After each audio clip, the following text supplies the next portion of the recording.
Chapter 1. Stop reacting. That's where you lose the anatomy of the trigger. Think back to the last time someone truly upset you. Perhaps it was a condescending comment from a colleague, a reckless driver cutting you off in traffic, or a partner bringing up a sensitive topic during an already stressful evening. In that split second, what happened? Your heart rate spiked. Your chest tightened. A surge of heat rushed to your face. Before your conscious mind could even process the logic of the situation, your mouth was open, or your thumbs were flying across your phone screen. You reacted. And in that moment of reaction, you handed over the keys to your internal kingdom. Most people live their lives in a state of constant, low-level reactivity. They are like dry leaves in the wind, blown about by the opinions, moods, and actions of others. If someone is nice to them, they have a good day. If someone is rude, their day is ruined. This is not living. This is being a puppet. To master the art of emotional distance, you must first understand a fundamental truth. The moment you react, you surrender control. The biological trap. We are biologically wired to react. Our ancestors survived because they had an almond-shaped part of the brain called the amygdala. This is your smoke detector. When it senses a threat, whether a saber-toothed tiger or a sarcastic email, it triggers the fight-or-flight response. It bypasses your rational mind, the prefrontal cortex, and forces you to act. But in the modern world, 99% of the threats we face are not physical. They are social and ego-based. When you react to an insult with anger, you aren't protecting your life. You are trying to protect an image of yourself. The problem is that the amygdala is a terrible strategist. It wants to scream, hit, or hide. It doesn't understand that in a boardroom or a relationship, screaming is the fastest way to lose. When you react instantly, you are predictable. If I know that saying X will make you angry, I own you. I can navigate you anywhere I want you to go. To become unpredictable, to become powerful, you must interrupt the biological circuit. Real-world example: the power of the calm adversary. Consider two people in a high-stakes corporate negotiation or a heated domestic argument. Person A is expressive, loud, and quick to defend every point. They are winning the volume battle. They feel they are being strong because they are standing their ground. Person B is quiet. They listen. When Person A hurls a personal jab, Person B simply blinks, waits 3 seconds, and asks a calm, clarifying question. Who has the power? Long term, Person B always wins. Why? Because Person A is leaking information and energy. By reacting, Person A shows exactly where their insecurities lie. They show what hurts them. Person B, by remaining emotionally distant, becomes a mirror. Person A eventually becomes exhausted by their own intensity and begins to feel foolish. In any conflict, the person who cares less about winning the immediate moment is the one who wins the overall outcome. Strategic restraint is the ultimate weapon. The training ground, the pause response. How do we move from being a reactor to a responder? It requires the cultivation of the pause. The pause is the gap between the stimulus, what happens to you, and the response, what you do about it. In that gap lies your entire freedom. If you can expand that gap from half a second to 5 seconds, your life will change forever. Step 1. Physical awareness.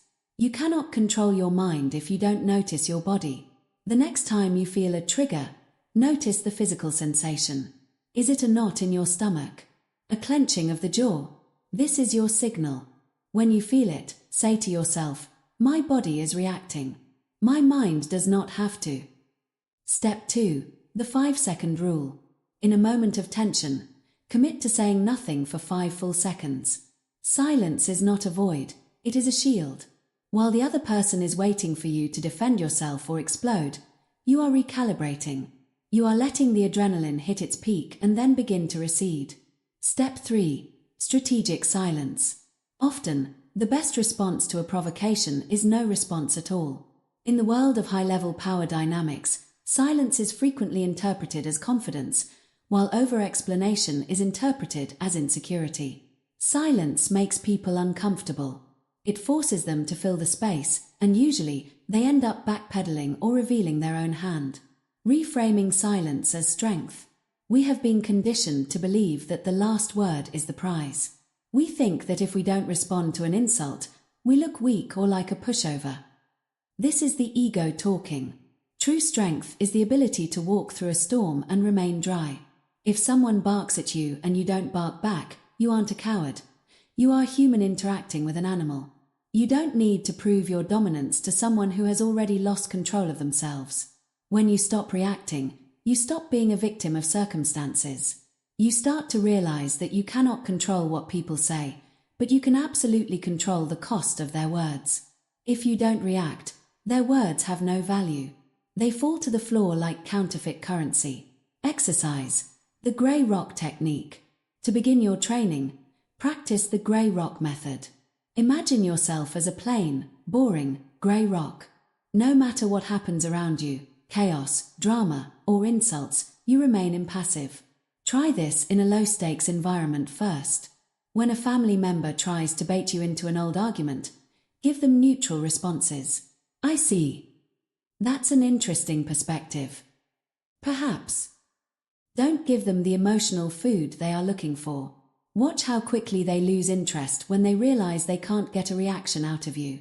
This is the beginning of your liberation. Chapter summary and mantra. Your reaction is the currency you use to pay for other people's behavior. Stop overpaying. Stop giving away your peace for free. Every time you choose not to react, you are depositing power back into your own account. You are training your brain to prioritize your goals over your impulses.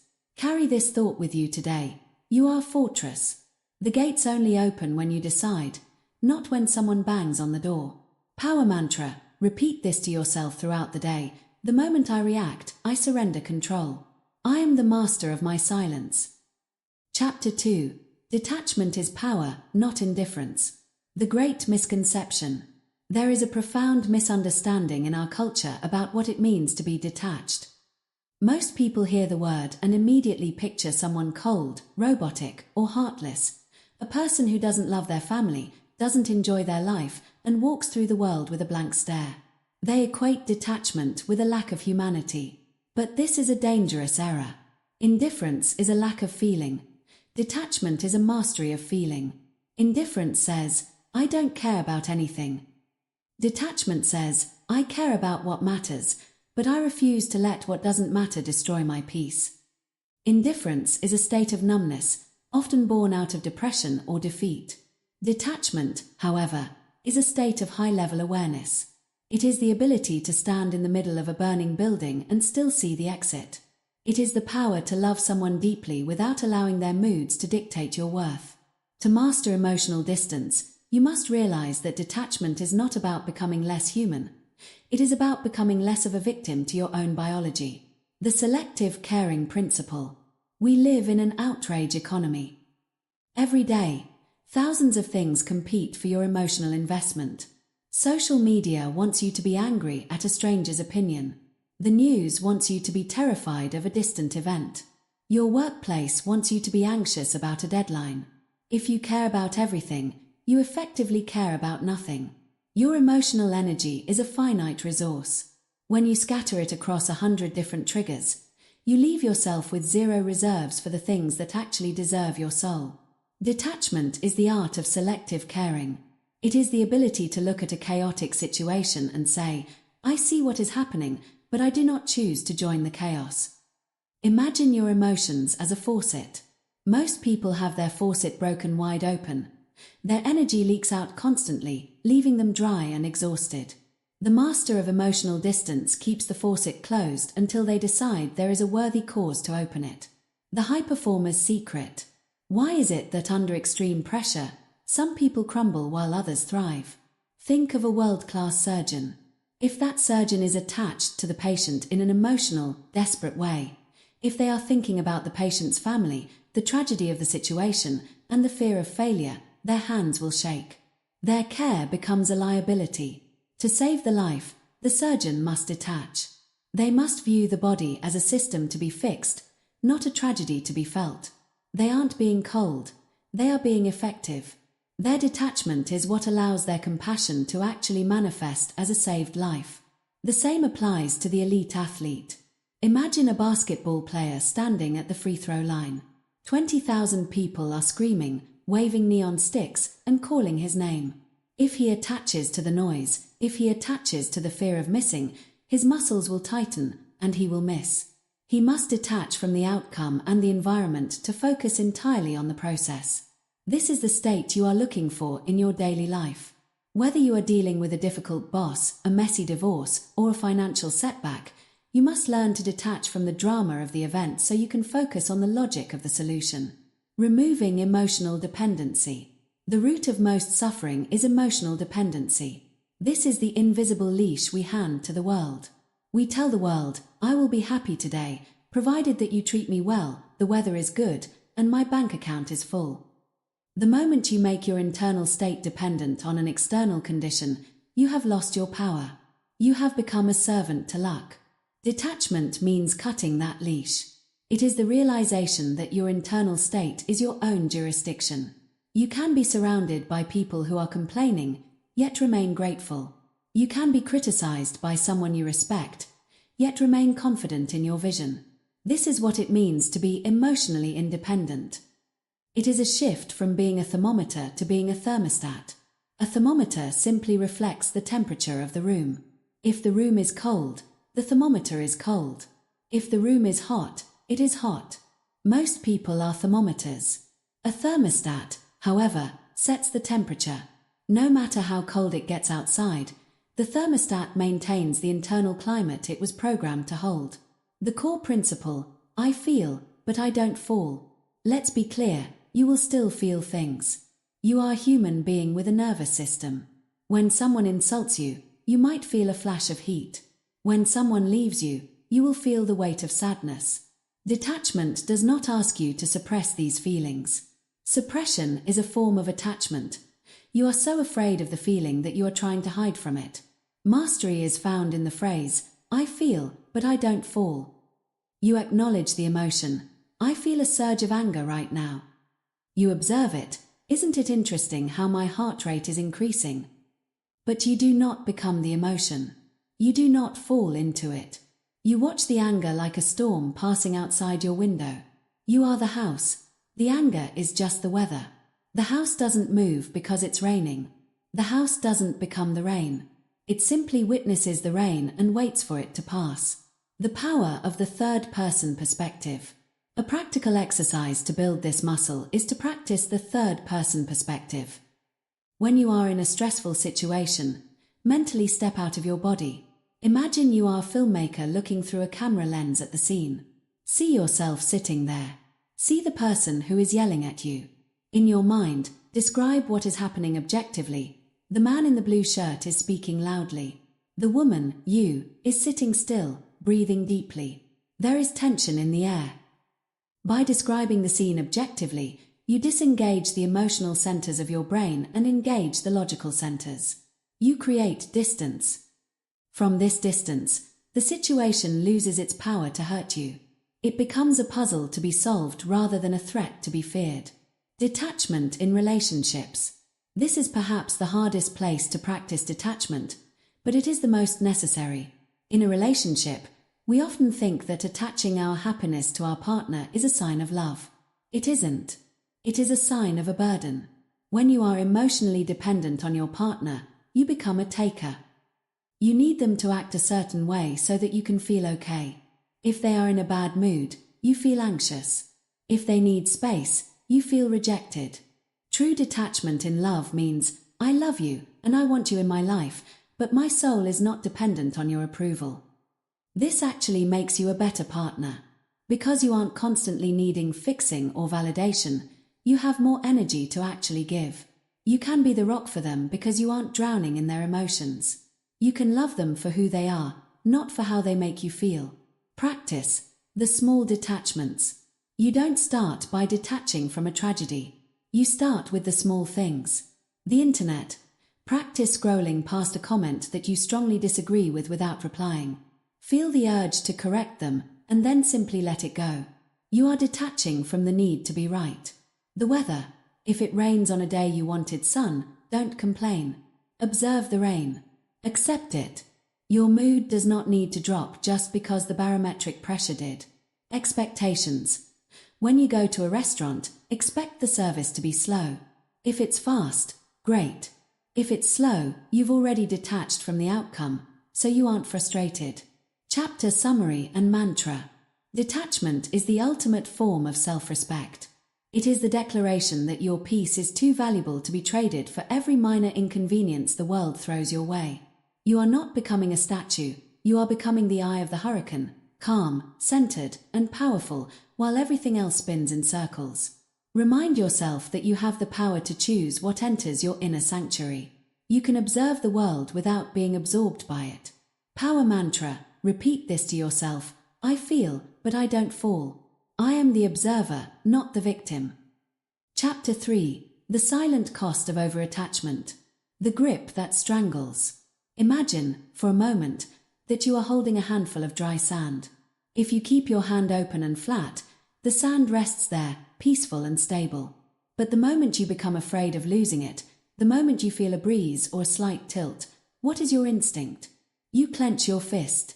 You squeeze as hard as you can to keep the sand from escaping. What happens? The very act of squeezing forces the sand out through the gaps in your fingers. The harder you grip, the faster it disappears, until you are left with nothing but a cramped, aching hand. This is the perfect metaphor for overattachment. In our lives, we do this with people, with jobs, with reputations, and with specific outcomes. We believe that by clinging, we are protecting. In reality, we are suffocating the very thing we value and destroying our own peace of mind in the process. Overattachment is a silent tax on your soul. It is a weight you carry that slows your progress and blinds you to the opportunities of the present moment. The anatomy of clinging. Why do we attach so intensely? At its core, overattachment is born from a sense of lack. We believe that we are incomplete and that a specific person, a specific amount of money, or a specific title will finally fill the hole inside us. When you attach your identity to something external, you are essentially saying to the world, I am not enough on my own. I need this thing to be okay. This creates a state of perpetual emergency in the brain. Because you need this thing to be okay, your mind perceives any threat to that thing as a threat to your very survival. If your partner seems distant, it isn't just a bad day, it's an existential crisis. If your project at work fails, it isn't just a setback, it's a total loss of worth. Repeat this truth. What you cling to controls you. If you cannot imagine your life without a certain person's approval, they are your master. If you cannot sleep because of a potential financial loss, money is your master. Overattachment is the voluntary surrender of your freedom. The relationship trap. Losing the self. Nowhere is the cost of overattachment more visible than in our personal relationships. We have been sold a romanticized version of oneness, the idea that two people should become one. But in practice, this often leads to one person, or both, losing their entire identity.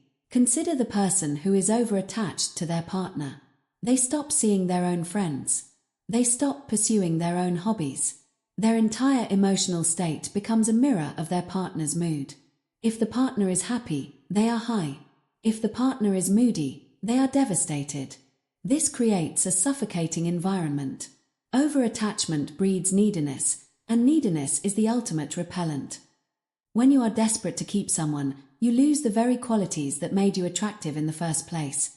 Your independence, your strength, and your unique spark. By trying to ensure they never leave, you inadvertently create the very conditions that make them want to go. Freedom in a relationship begins when you can say, I love you, and I choose to be with you, but I do not need you to define who I am. This is not a lack of love. It is the highest form of love because it is not based on fear. The outcome paradox, the law of reversed effort. There is a strange law in the universe. The more desperately you want something to happen, the less likely it is to occur. This is often called the law of reversed effort. Think about when you are trying to fall asleep. If you try hard to sleep, if you focus on it, worry about the time, and force your eyes shut, you stay awake. Sleep only comes when you stop trying to catch it. The same applies to success, love, and influence. When you are over-attached to an outcome, say, getting a specific job, You walk into the interview radiating hunger. You are tense. You over-explain. You are so afraid of failing that you cannot be your natural, charismatic self. Your attachment has created a barrier between you and your goal. When you master emotional distance, you practice outcome independence. You do the work, you prepare, you show up, and you give it your best, but you remain detached from the result. If it happens, excellent. If it doesn't, you are still you. Your value was never on the table to begin with. The high price of what if. Over-attachment is the primary fuel for anxiety. Anxiety is simply the mind living in a future where you have lost the thing you are clinging to. What if they leave me? What if I lose my job? What if I look stupid? When you are detached, the what if loses its teeth. If you are not attached to your reputation, the fear of looking stupid disappears. If you are not attached to a specific lifestyle, the fear of losing the job becomes a manageable logistical problem rather than a soul-crushing terror. The silent cost of over-attachment is that it robs you of the now. You cannot enjoy the person you are with if you are constantly terrified of the day they might leave. You cannot enjoy the success you have if you are constantly guarding it like a paranoid sentry. You are living in a state of loss before the loss has even occurred. Reclaiming your identity. To break the cycle of over-attachment, you must conduct an identity audit. Ask yourself, who am I if this thing is taken away tomorrow? If the answer is I don't know or I am nothing, you have found your point of over-attachment. This is where you are weakest. This is where the world has a hook in you. The path to mastery is to diversify your identity. You are not just your job. You are not just a partner. You are a soul, a student of life, a creator, a friend, and a sovereign individual. When your identity is spread across many pillars, the loss of one pillar cannot topple the entire temple. Practical exercise. The worst-case release. This is a powerful mental exercise to use when you feel the grip of attachment tightening. Identify the cling. Pick the thing you are currently most anxious about losing. Visualize the loss. Close your eyes and imagine the worst-case scenario actually happening. See the end of that relationship, that job, or that project. Find the survivor.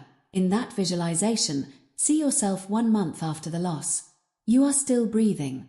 You are still eating. You are finding a new path. You are still you. Acceptance. Say to yourself, this outcome is not preferred, but I can handle it. My peace is not for sale. By pre-accepting the loss, you break the power that the outcome has over you. You can now move toward your goals with a light, easy stride rather than a desperate crawl. Chapter summary and mantra. Attachment is like a rope. When you pull on it, the rope burns your hands. When you let it go, the pain stops. You are not losing the thing. You are simply losing the burning. True freedom begins when your emotional state is no longer a hostage to fortune. You can walk into any room, any relationship, or any challenge with the quiet confidence of someone who knows that their core is untouchable.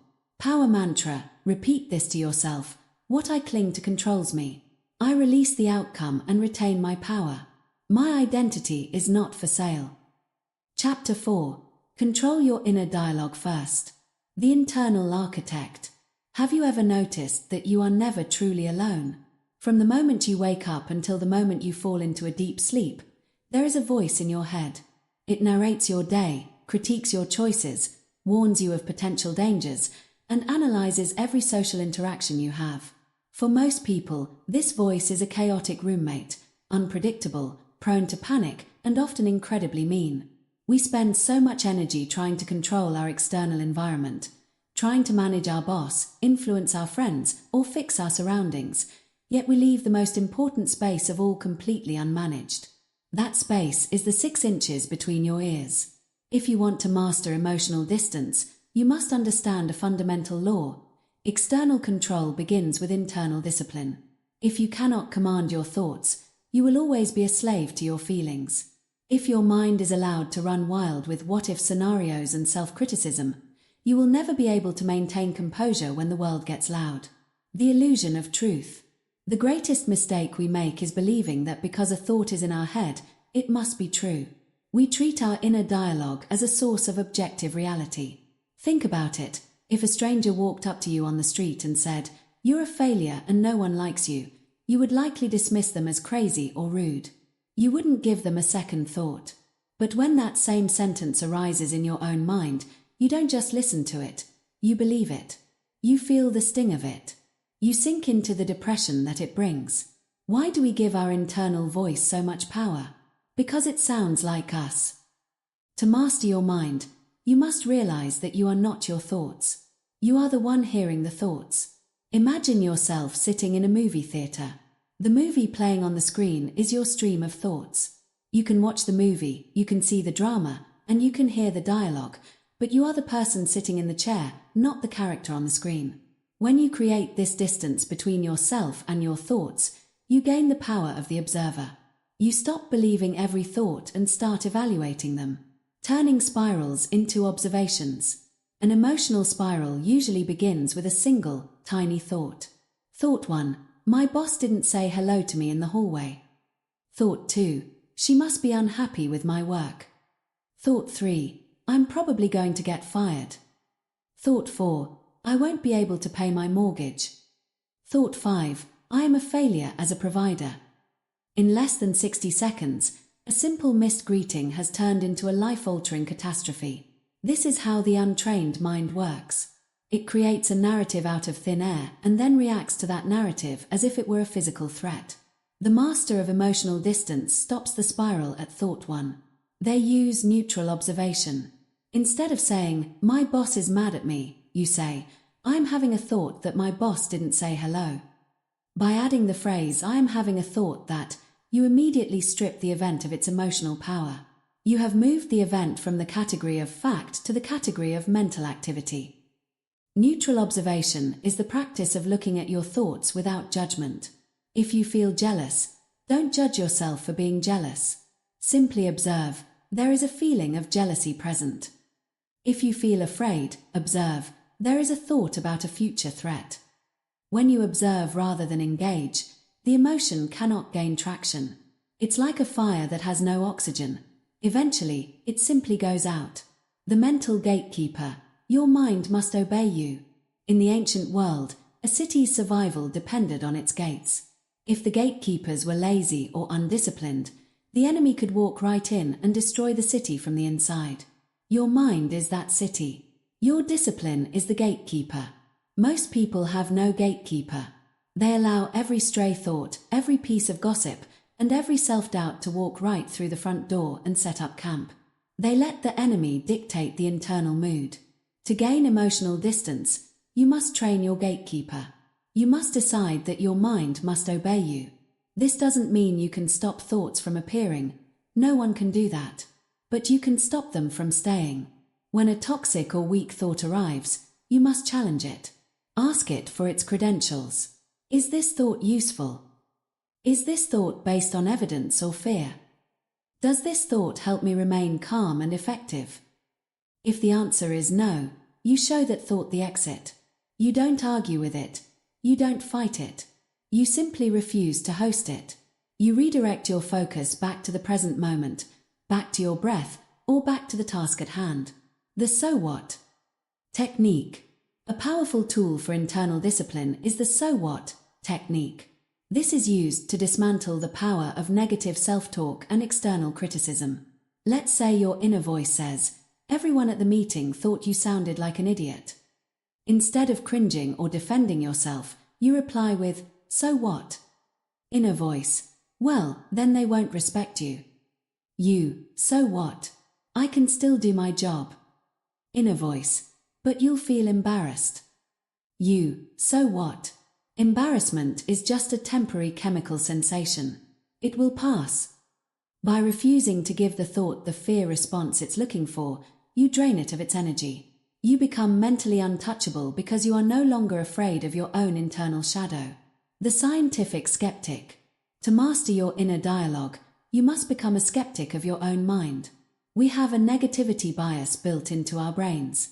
For survival reasons, our brains are much better at remembering mistakes than successes. We are wired to look for what is wrong. When your mind tells you a horror story about your life, treat it like a bad scientist. Demand data. If your mind says, "Nothing ever goes right for me," ask for proof. Is that actually true? Has nothing ever gone right? Of course not. Once you demand evidence, the dramatic exaggerations of the ego begin to fall apart. Mastery is the transition from "I feel this, so it must be true" to "I feel this, but what does the evidence say?" Practical exercise. The 10-minute mental audit. To hit the 15-minute mark of practice, do this every day. Set a timer. Set a timer for 10 minutes and sit in silence. Watch the stream. Do not try to clear your mind. Simply watch the thoughts as they come. Label the thoughts. As each thought appears, give it a label. Planning. Worrying. Judging. Remembering. Practice distance. Notice how the thought appears out of nowhere, stays for a few seconds, and then disappears. This exercise teaches you the most valuable lesson of all. Thoughts are temporary. They are not you. They are just weather patterns in the mind. If you don't grab onto them, they will eventually move on. Chapter summary and mantra. The world cannot bother a person whose internal house is in order. If you can stay neutral toward your own thoughts, staying neutral toward the world's chaos becomes easy. You are the master. Your mind is the servant. Never let the roles be reversed. The next time you feel an emotional spiral starting, remember to pause and speak to your own mind with authority. Power mantra. Repeat this to yourself. I am the observer of my thoughts, not the victim of them. My mind must obey me. I don't stop thoughts, I stop believing them. Chapter 5. Stop seeking validation. It weakens you. The invisible leash. Imagine you are walking down a busy city street. You are wearing a collar, and attached to that collar is a long, invisible leash. The other end of that leash isn't held by one person. It's held by everyone you pass. It's held by your boss, your partner, your parents, your followers on social media, and even the stranger who just gave you a judgmental glance at the grocery store. Every time you look for a nod of approval, a like, a compliment, or a good job, you are handing that leash to someone else. You are giving them the power to pull you in any direction they choose. If they tug the leash with a smile, you feel elated. If they yank it with a frown or a critique, you feel crushed. This is the reality of the validation seeker. They believe they are seeking connection, but they are actually practicing emotional dependence. They have outsourced their self-worth to a committee of people who aren't even paying attention. To master emotional distance, you must realize a hard truth. Approval is a trap. It is a cage built out of other people's opinions, and the moment you step inside, your power disappears. The biological root of the need. Why is it so hard to stop caring what people think? We have to look back at our tribal ancestors.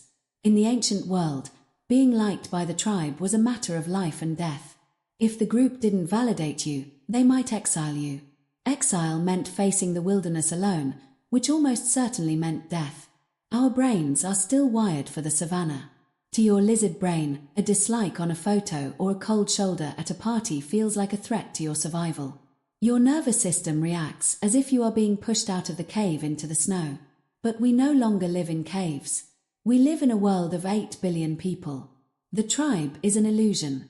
Most of the people whose validation you seek will not be at your bedside when you are ill, and they won't be there to help you pay your bills. When you seek validation from the masses, you are sacrificing your authentic self to appease a group that doesn't actually care about your well-being. The cost of being a chameleon.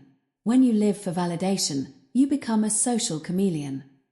You constantly scan the room to see what people want from you, and then you shift your personality to match. In one circle, you are the funny one because they value humor. In another, you are the serious intellectual because they value status.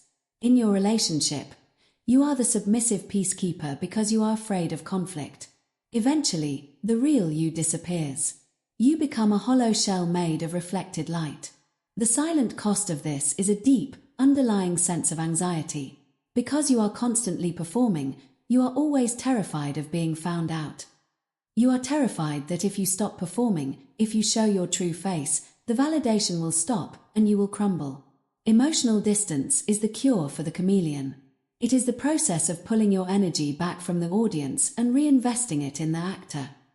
The speed of inner authority. One of the most practical benefits of stopping the search for validation is decision speed. Think about the validation seeker trying to make a choice. They want to buy a car, start a business, or end a relationship. Before they act, they have to poll the jury. They ask their friends, their parents, and their colleagues. They wait for a consensus. Because everyone has a different opinion, the seeker becomes paralyzed. They move slowly, or they don't move at all. Now, look at the emotionally distant individual. They have an internal compass. They don't ask, will they like this?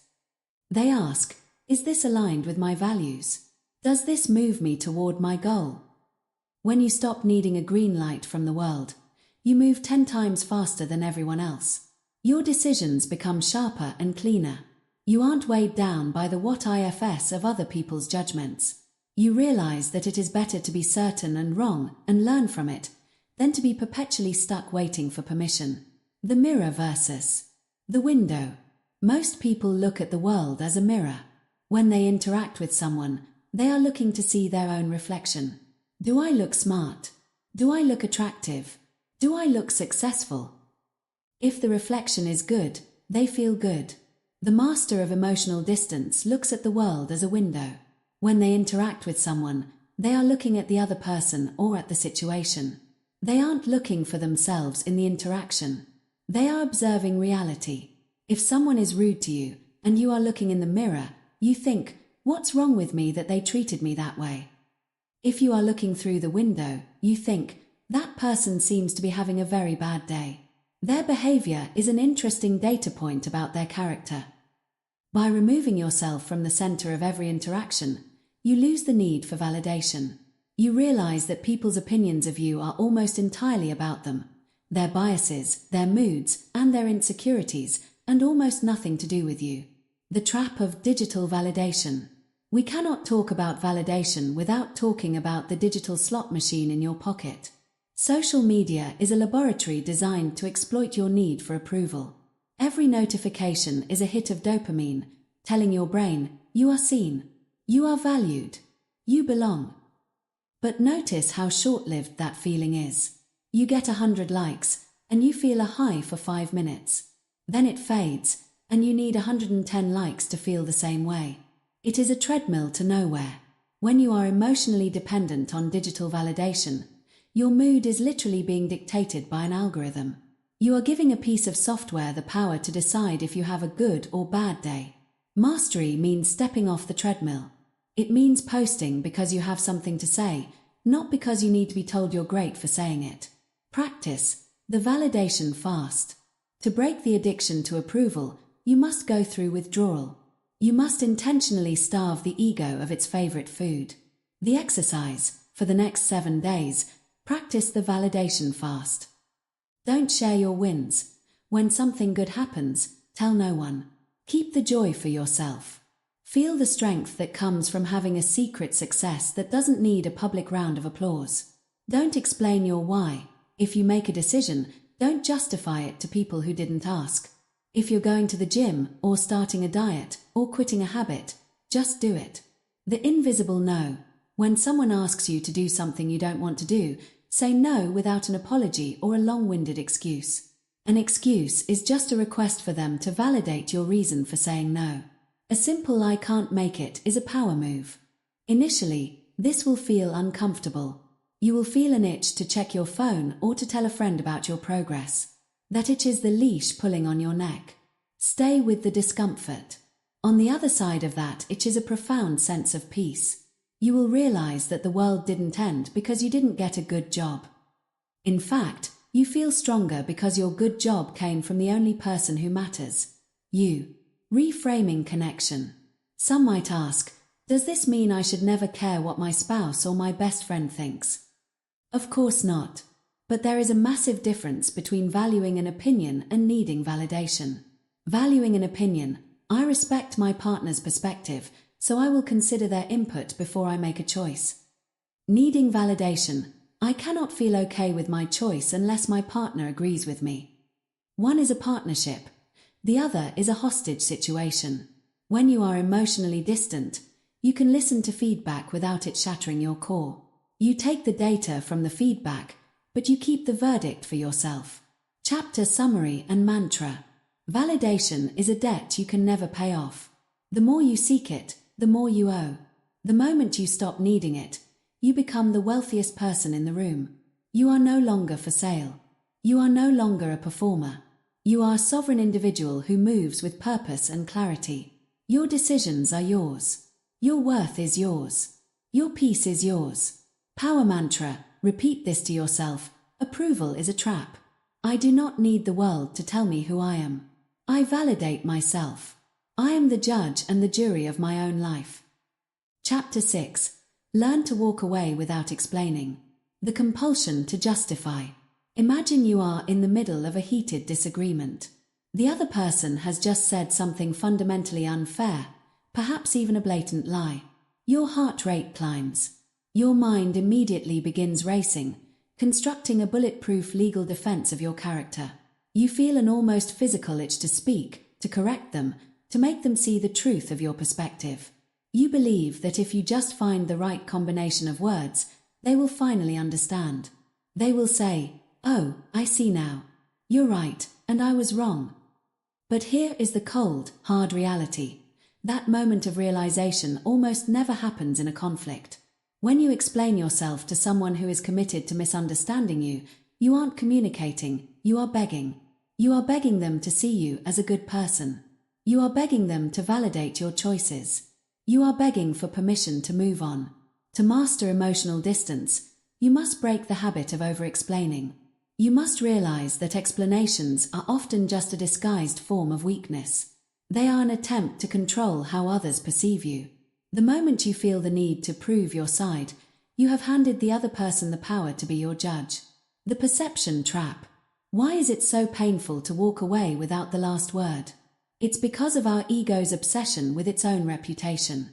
We are terrified of being the villain in someone else's story. We think, if I don't explain why I'm leaving this job, or this relationship, or this conversation, they might think I'm the problem. They might tell people I was the one who failed.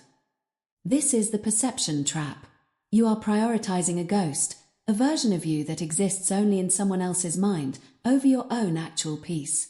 If you spend your life trying to manage how every person you meet perceives you, you will have no energy left to actually be yourself.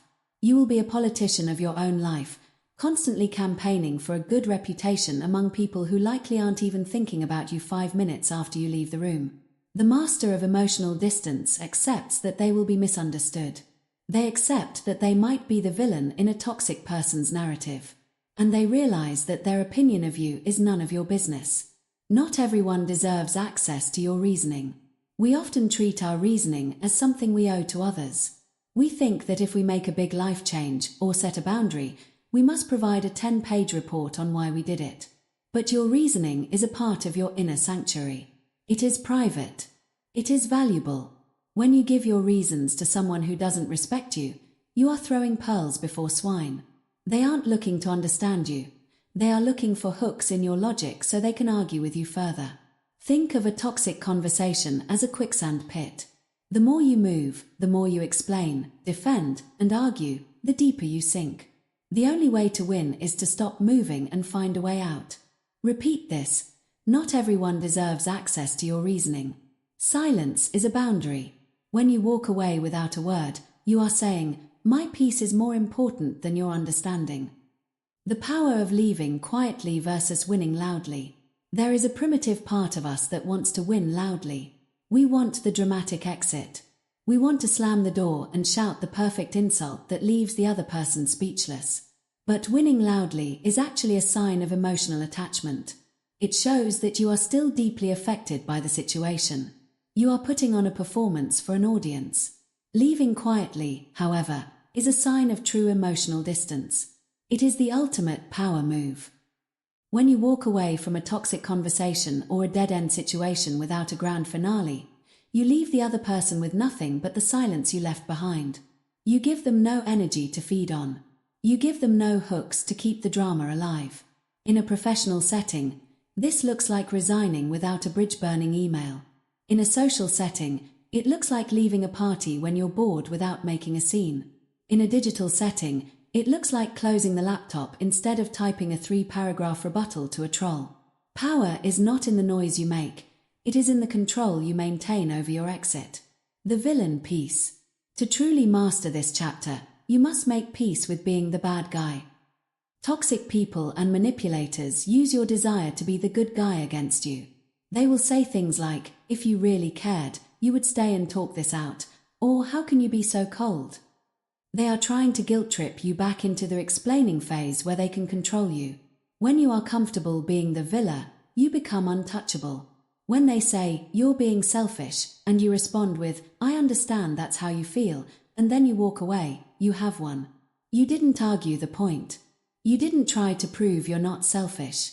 You simply let them have their opinion while you kept your peace. This is the villain peace.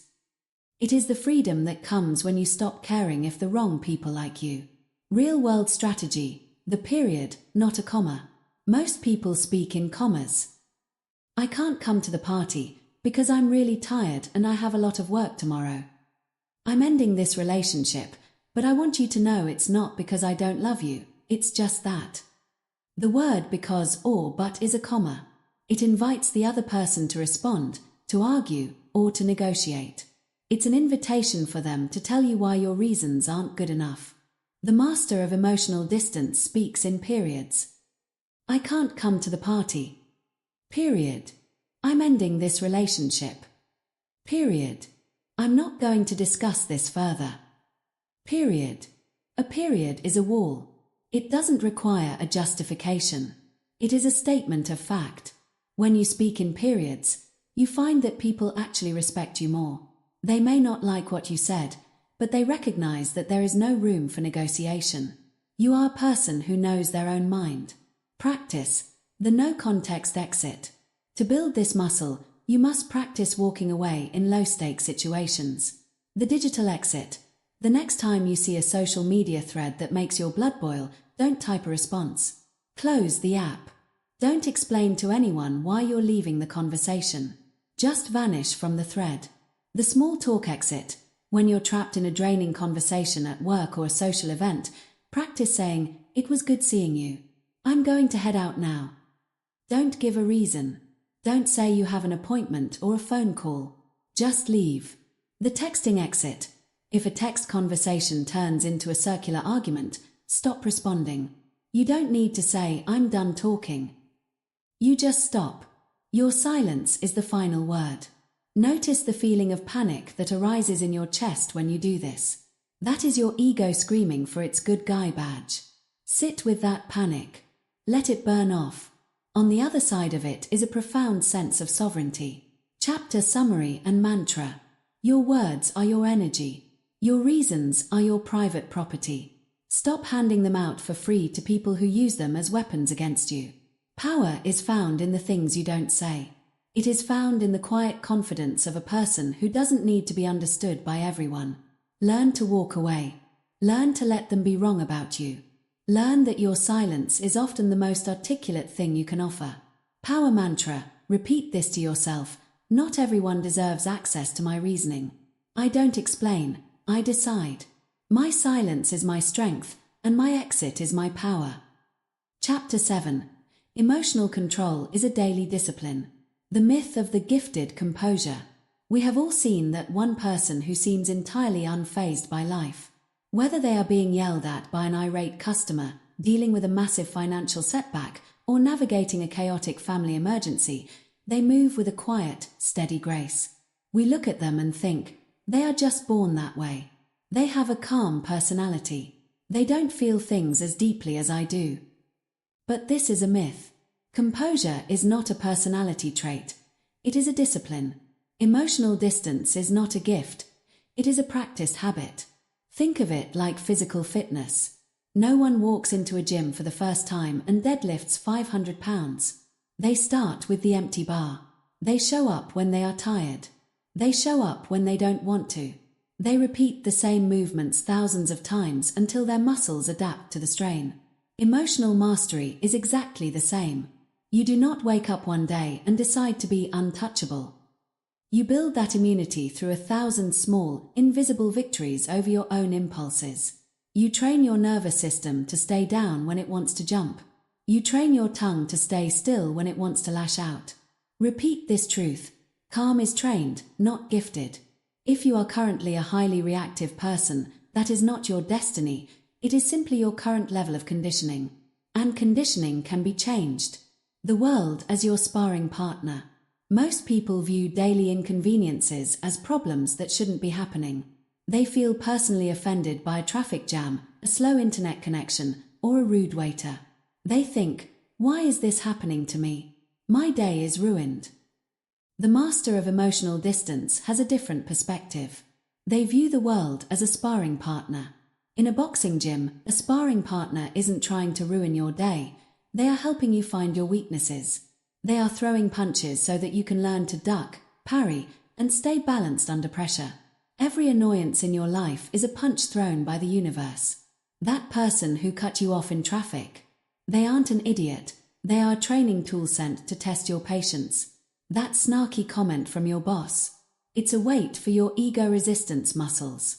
That delayed flight. It's an opportunity to practice outcome independence. When you shift your mindset from this is a problem to this is a training ground, everything changes.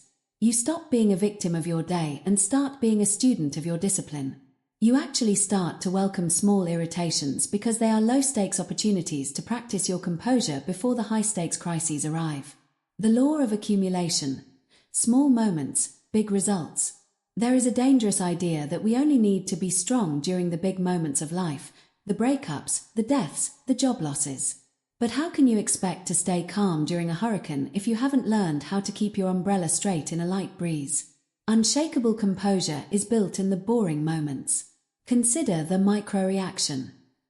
When you drop a glass and it shatters, what is your immediate reaction? Do you curse? Do you huff in frustration? Do you feel a surge of minor rage? That tiny moment is a reflection of your emotional state. If you cannot maintain distance from a broken glass, you will never maintain distance from a broken heart. The discipline of emotional distance means catching these micro-reactions. It means choosing to clean up the glass in total silence, with a neutral expression, refusing to let a physical accident dictate your internal mood. When you accumulate enough of these small wins, you build a baseline of calm. Your nervous system begins to default to neutrality rather than agitation. You are building a reservoir of peace that you can draw from when the world actually tries to break you. The morning thermostat. Setting the internal climate. If you want to maintain emotional distance throughout the day, you cannot start your day in a reactive state. Most people wake up and immediately hand over their power. They check their emails, reacting to work, they check the news, reacting to the world, and they check social media, reacting to everyone else's highlight reels. By 8 a.m., they have already reacted a dozen times. They are already hot. To practice daily discipline, you must set your internal thermostat before you engage with the world. The first hour. Protect the first 60 minutes of your day. No phone. No news. No external input. The pre-mortem. Spend 2 minutes visualizing the day ahead. Identify where the triggers might be. I know I have that meeting with the difficult client at 2 p.m. I anticipate they will be rude. I am deciding now that I will remain a grey rock during that interaction. The power mantra. Anchor yourself with a phrase. Today, I am the observer. Nothing external moves my center. By doing this, you aren't walking into the day hoping to stay calm. You are walking into the day with a preset strategy. You have already won the battle before it started. The 10-second buffer. In the heat of a moment, our logic is the first thing to go. To prevent this, you must install a buffer in your daily routine. Practice the 10-second rule for every interaction that isn't neutral. If someone sends you an annoying text, wait 10 seconds or 10 minutes before replying. If someone asks you a question that makes you feel defensive, breathe for 10 seconds before speaking. This buffer is where your discipline lives. It is the physical manifestation of emotional distance. In those 10 seconds, the chemical spike of emotion begins to level off. You move from the amygdala, fear, anger, back to the prefrontal cortex, logic, a strategy. The goal isn't to not feel the spike, The goal is to make sure the spike doesn't own your mouth or your actions. The evening audit, tracking your leaks. You cannot manage what you do not measure. A critical part of daily emotional discipline is the evening audit. Before you go to sleep, ask yourself 3 questions. Where did I lose my cool today? Identify the trigger. Why did I react? Identify the underlying insecurity. Was it a need for validation? A fear of loss? A bruised ego? How will I handle that sparring partner next time? Be honest. If you snapped at your partner because you were tired, acknowledge it. Don't judge yourself. Guilt is just another form of emotional attachment. Simply observe the leak and plug it for tomorrow. This audit turns every failure into a lesson, ensuring that you never lose the same battle twice. The physicality of calm. Daily discipline isn't just mental, it's physical. Your body and mind are a feedback loop. If your body is tense, your mind will be reactive. Throughout the day, practice body scanning. Is your jaw clenched right now? Drop it.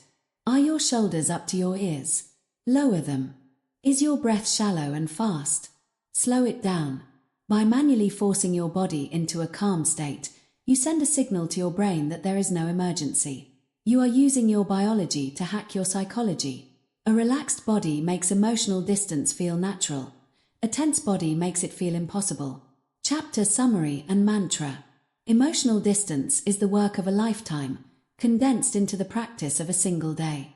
You don't need a monastery or a retreat to find peace. You need a traffic jam, a difficult boss, and a spilled cup of coffee. These are your teachers. Every time you choose a breath over shout, a pause over retort, or a neutral observation over heated judgment, you are becoming a master. You are carving a version of yourself that is unshakable. Remember, you aren't trying to be calm. You are training to be calm. Power mantra, repeat this to yourself. Calm is trained, not gifted. Every trigger is a sparring partner. I am building an unshakable composure, one small moment at a time. Chapter 8. Stop personalizing everything. The ego's spotlight. Imagine you are walking across a stage. A massive, blinding spotlight is following your every move. You can feel the heat of the bulb on your neck. You are certain that every person in the darkened theater is leaning forward, squinting at your shoes, judging the way you walk, and cataloguing every minor stumble. This is how most people move through the world. Psychologists call it the spotlight effect. We suffer from a natural, albeit exhausting, egocentric bias that leads us to believe we are the center of everyone else's universe. We think that when a co-worker is short with us, it's because we did something wrong. We think that when a friend doesn't text back, they are reconsidering the friendship. We think that when a stranger scowls at us on the subway, they are judging our appearance. But here is the liberating, slightly humbling truth. Almost nothing people do is because of you. It is because of them. To master emotional distance, you must dismantle the ego's need to take everything personally. You must realize that you are often just a convenient screen onto which other people project their own internal chaos, their own bad moods, and their own deep-seated insecurities. When you stop personalizing, you stop being a target. You become a ghost, passing through the arrows of criticism and disrespect without a scratch. The mirror of the mind. When someone interacts with you, they aren't seeing you in your totality. They are seeing a version of you filtered through their own experiences, traumas, and current stress levels. Think of it this way. If a person is filled with self-loathing, they will find reasons to be annoyed by your confidence. If a person is terrified of being abandoned, they will interpret your need for space as a personal insult. If a person is having a terrible day, perhaps they just got a parking ticket or had an argument with their spouse, they will be rude to the next person they see. If that next person is you, and you take it personally, you have just volunteered to carry their garbage. You have allowed their internal storm to leak into your internal sanctuary. The master of emotional distance understands the projection principle. When someone speaks to you with venom, they aren't describing you. They are describing the state of their own heart. Their disrespect is a confession of their own lack of self-control. Repeat this truth. Observe, don't absorb. You can see the behavior, observe, but you do not have to let it into your system, absorb. You are the scientist watching a chemical reaction in a lab. You don't get angry at the chemicals for bubbling over. You simply note that they are unstable. Separating event from identity. The most dangerous form of personalizing is when we turn an external event into an internal identity. The event. You lost the promotion. The personalized identity. I am a failure. I'm not good enough. The event. Your partner broke up with you. The personalized identity. I am unlovable. There is something wrong with me. When you personalize an event, you give a temporary circumstance the power to define your permanent worth. This is the opposite of emotional distance. Detachment grows when you create a thick wall between what happens to you and who you are. Events are data points. If you lose a job, it is data about the economy, the company's direction, or perhaps a mismatch of skills. It is not a verdict on your soul. If someone rejects you, it is a statement about their preferences and current life stage. It is not a measurement of your value as a human being. By refusing to personalize failure, you become incredibly resilient. You can analyze your mistakes objectively because your self isn't on the line. You can learn faster because you aren't busy defending your ego from the sting of being wrong. The postman analogy. Think of yourself as a mailbox. Every day, people drop mail into you. Some of it is bills, some of it is junk mail, and occasionally, there is a thoughtful letter. Most people open every single piece of mail and read it as if it were a direct command from the universe. If someone drops a piece of hate mail into their box, a criticism, a snub, a judgment, they spend the whole night reading it, crying over it, and wondering why the sender wrote it. The master of emotional distance realizes they don't have to open the mail. Just because someone sent you a bad vibe or an insult doesn't mean you have to accept delivery. You can look at the envelope, see that it's addressed to a version of me that only exists in your head, and mark it return to sender. You are the recipient, not the author.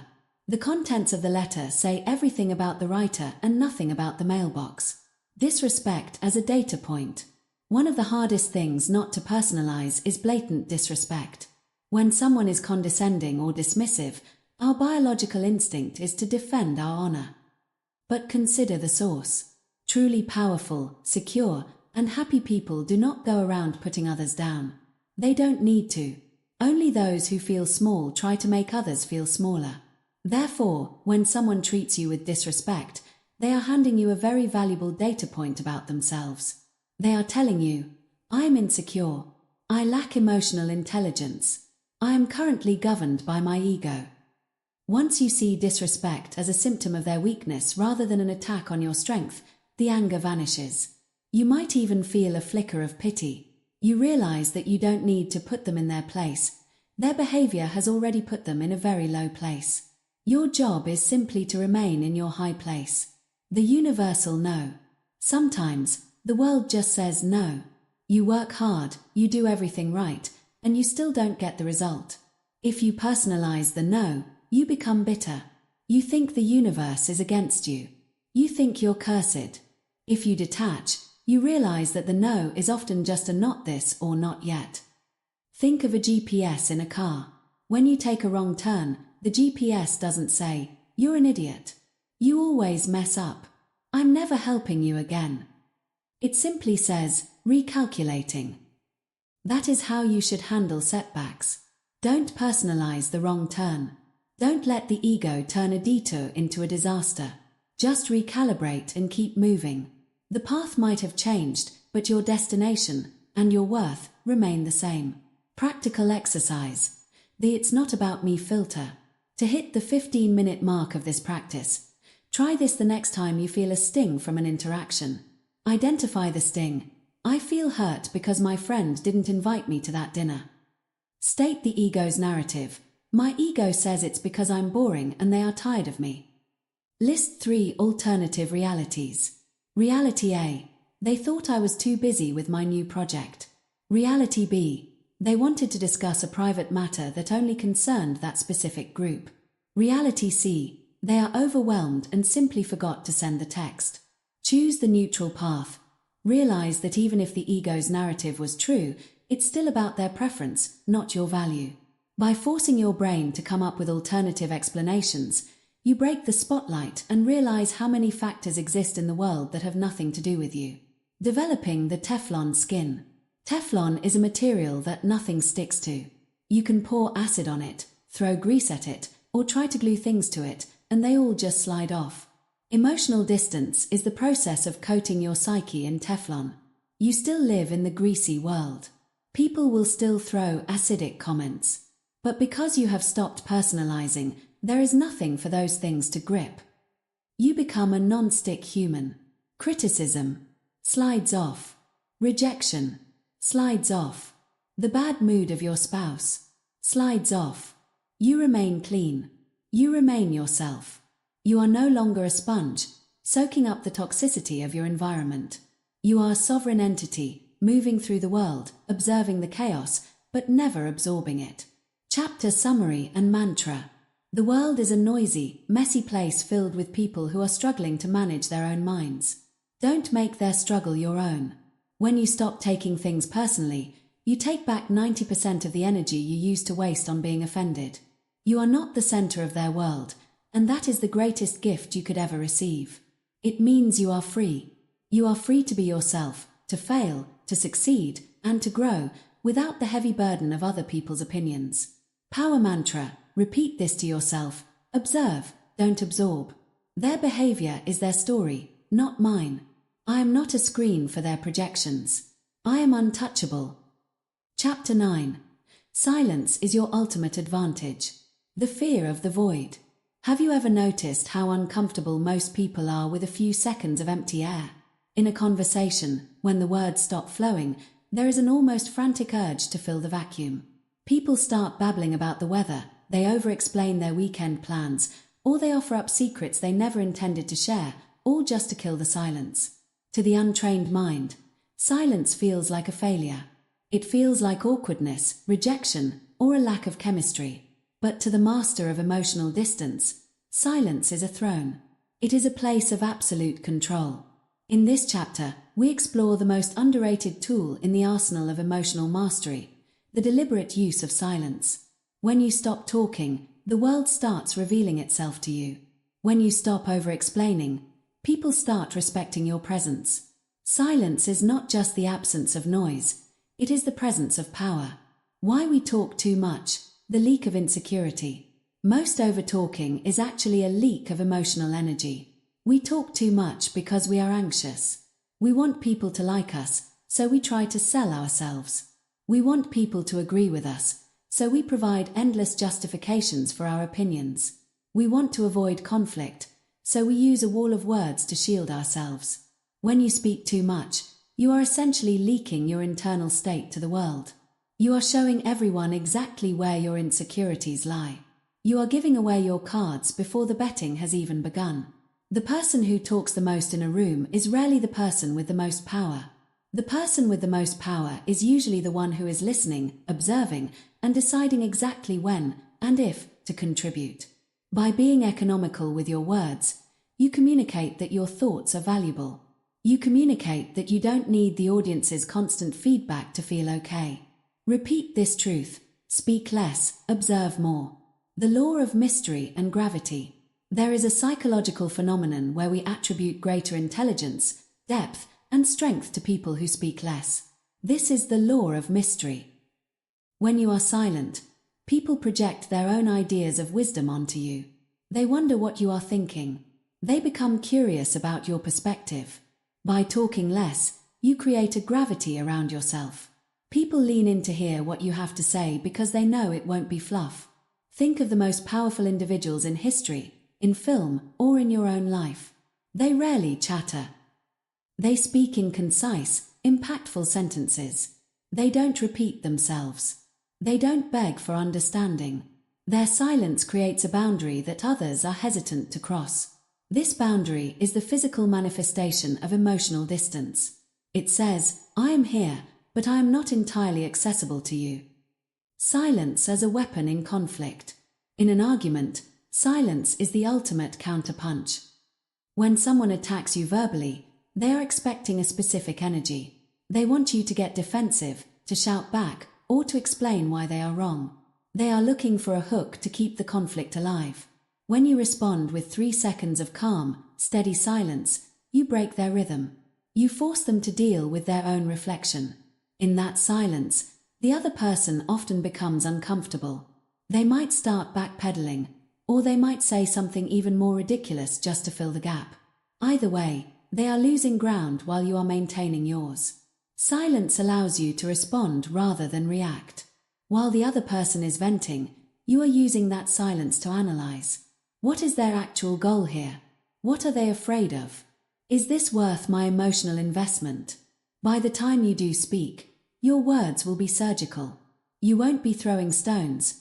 You will be moving chess pieces. The information leak and the power of listening. In any negotiation, whether it's for a higher salary, a car, or where to go on vacation, the person who speaks first or most often usually loses. When you are silent and let the other person talk, they will eventually give you everything you need to win. They will tell you their price, their fears, their weaknesses, and their motivations. People have a deep-seated need to be heard, and if you offer them silence, they will fill it with information. The master of emotional distance is a world-class listener. They don't listen to respond. They listen to understand the landscape. They know that knowledge is power, and you cannot gain knowledge while your mouth is moving. By practicing silence, you become an expert on everyone around you, while remaining a mystery to them. This creates an enormous strategic advantage.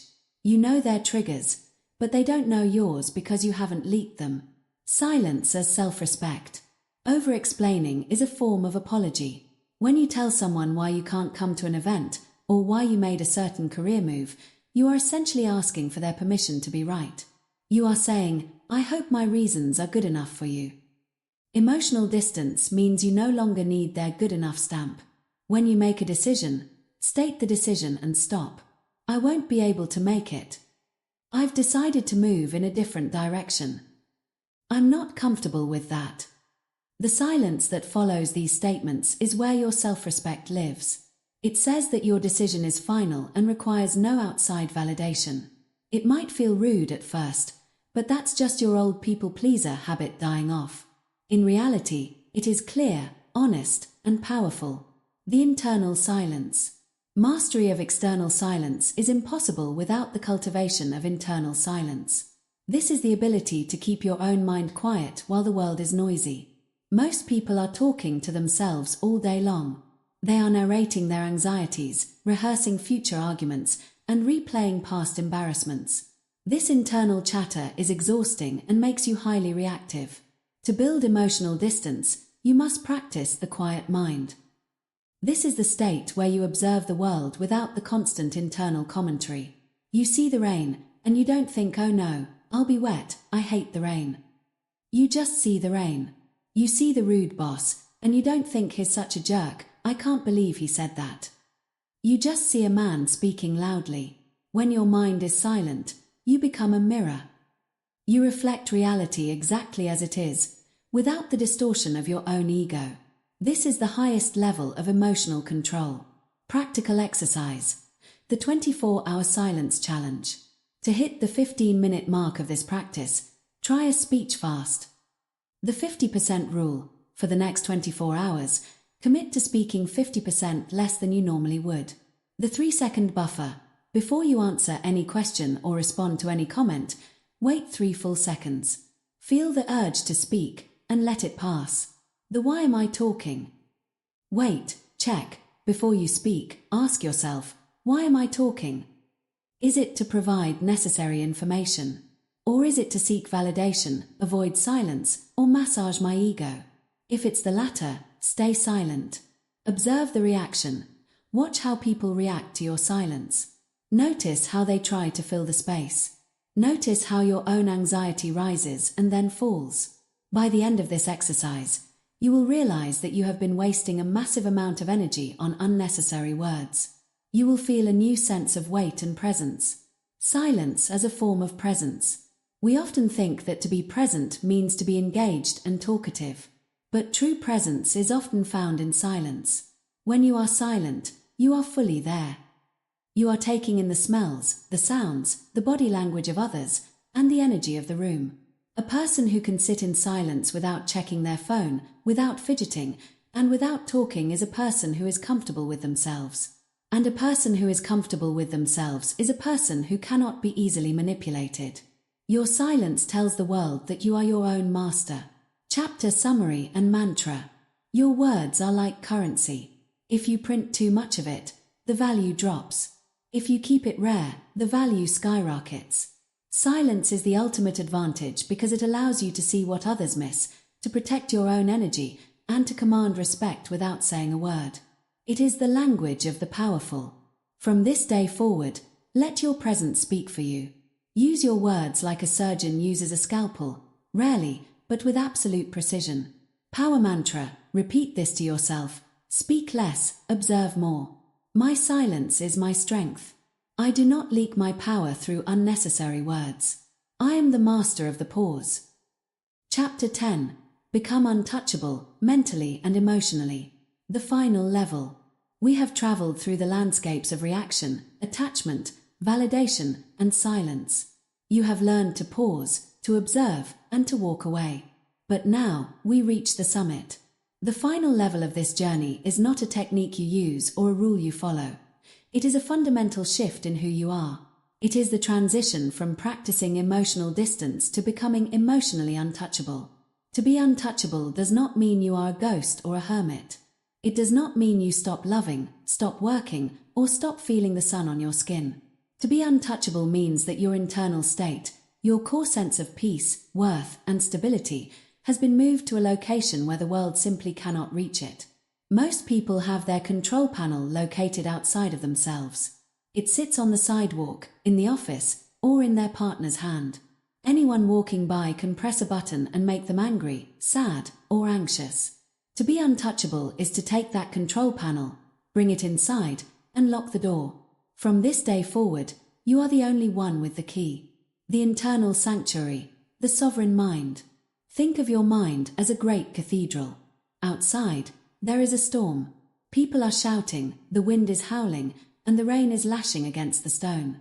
If you stand outside, you are at the mercy of the elements. You are cold, wet, and miserable. But if you step inside the cathedral, everything changes. The walls are 10 feet thick. The air is still. The noise of the storm becomes a distant, muffled hum. You can see the rain through the stained glass, but it cannot touch you. You are safe. You are centered. You are home.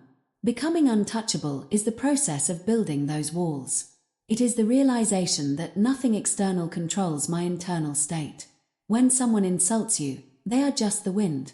When a plan fails, it is just the rain. You can acknowledge the storm, you aren't delusional, but you refuse to let it inside the sanctuary. You observe the chaos from a place of absolute safety. This is the definition of mental sovereignty. You are the king or queen of your own inner world, and you no longer accept orders from the outside. The gold and the mud, the equanimity of praise and blame.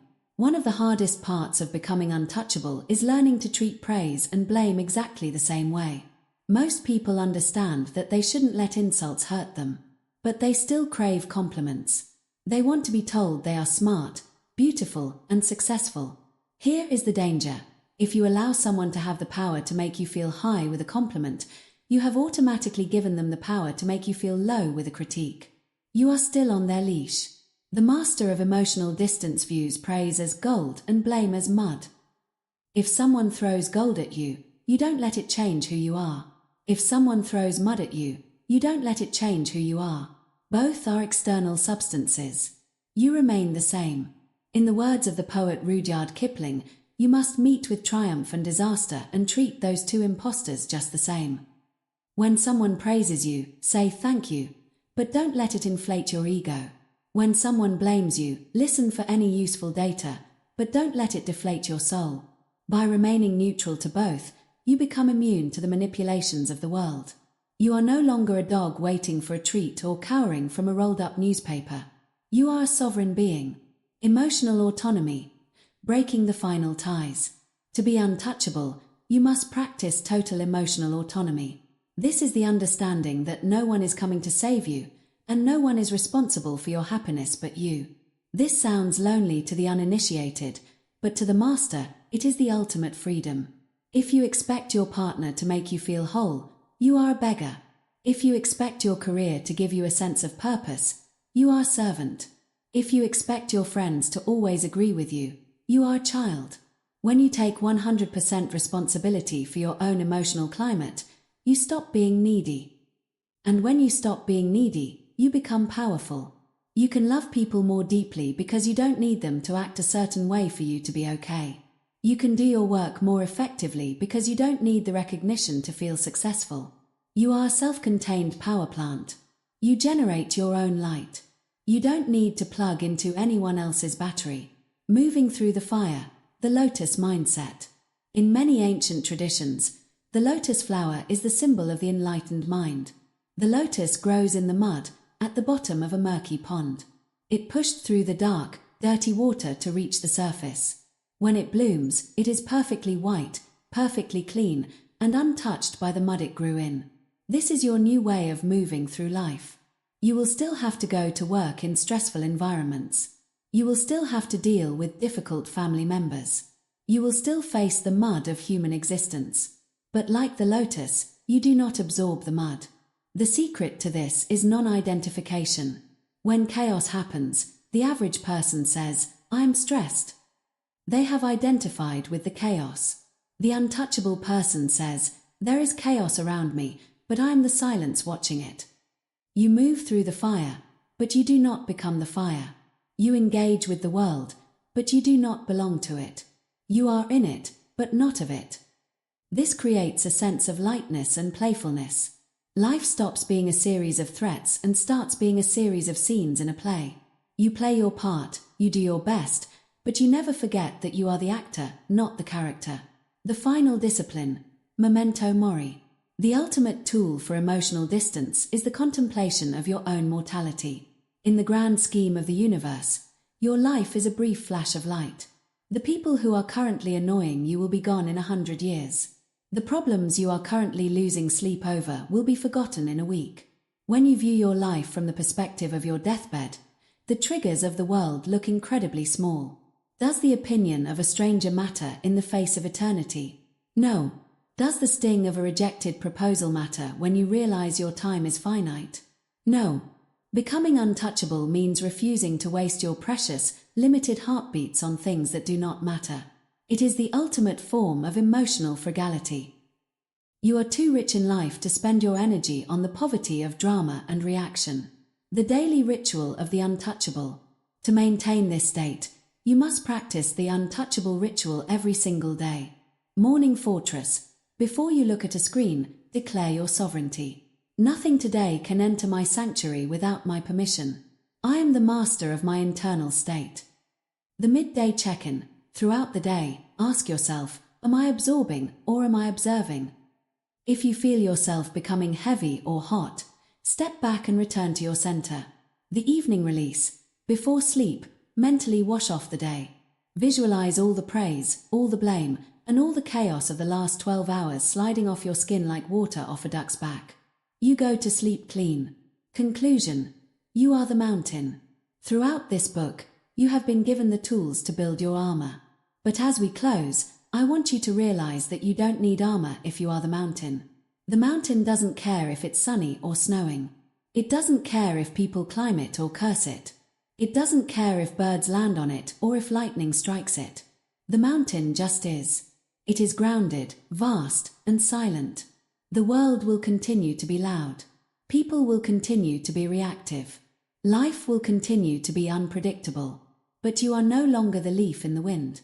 You are no longer the dry sand in the fist. You are the mountain. You have mastered the art of emotional distance. You have realized that your peace is not a gift from the world. It is a decision you make for yourself.